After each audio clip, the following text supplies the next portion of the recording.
study how African Americans historically have interpreted the Bible. And so that's the reason I wrote Pillars of Cloud and Fire. It begins to look at African American biblical interpretation from the antebellum period, starting with slavery. And I look at various examples. A radical example and a conservative example in the antebellum period, beginning with Absalom Jones and David Walker. I move on to look at Reconstruction with Frances Ellen Watkins Harper and John Jasper. The Harlem Renaissance with Zora Neale Hurston. Then the era of civil rights with Adam Clayton Powell and Martin Luther King Jr. And finally, I look at the era of Black Power with Albert Clegg. Each one takes up the book of Exodus, but takes it up in a very different way. And they take it up based on what I talked about earlier. That is, what are the relevant challenges that my community faces? How can I continue to make the Word of God, the Bible, relevant? And so during the antebellum period, Absalom Jones and David Walker both take up the story of Exodus almost literally. That if God delivered the children of Israel from Egypt across the Red Sea into the Promised Land, then God will do the same. And the Promised Land was freedom from slavery. Well, freedom from slavery came, and we weren't free. We faced Jim Crow and segregation. And so if you go to the era of Reconstruction, and you look at sermons, the Promised Land doesn't look like freedom from slavery. Emancipation is no longer identified with the Promised Land. Uplift is. Well, how do we educate now? How do we move from just emancipation to education and the kind of cultural attainment that will lift Black communities?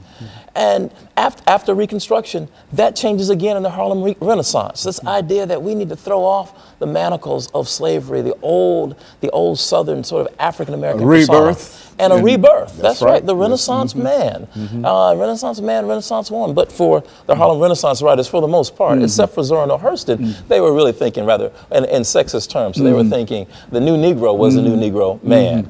But Zora Neale Hurston, I thought, was one of the most interesting figures during that time. Her Moses, Man of the Mountain, helped African Americans rethink the Exodus story in a way that took the focus off a singular figure, like a Moses figure, and put it on the community, and asked us to imagine together what it would mean if we all together walked into the Promised Land and we weren't waiting for or dependent upon one singular figure or God to send one person to deliver a whole group of people.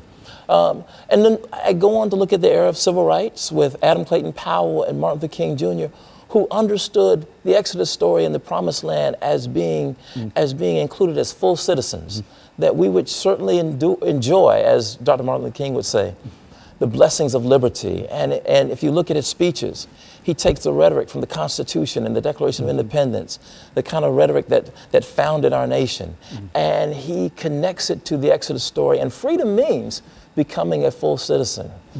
Well, at a certain point, by the end of the Civil Rights Movement, we find that Albert Clegg wants to do something very different with that. That there's the frustration that has risen because African Americans still aren't enjoying the blessings of liberty. There is a move to take that story and to claim it for ourselves and to claim the power to change our lives. Not that power, but not placing it in the founding documents, but placing it in Black communities themselves. And so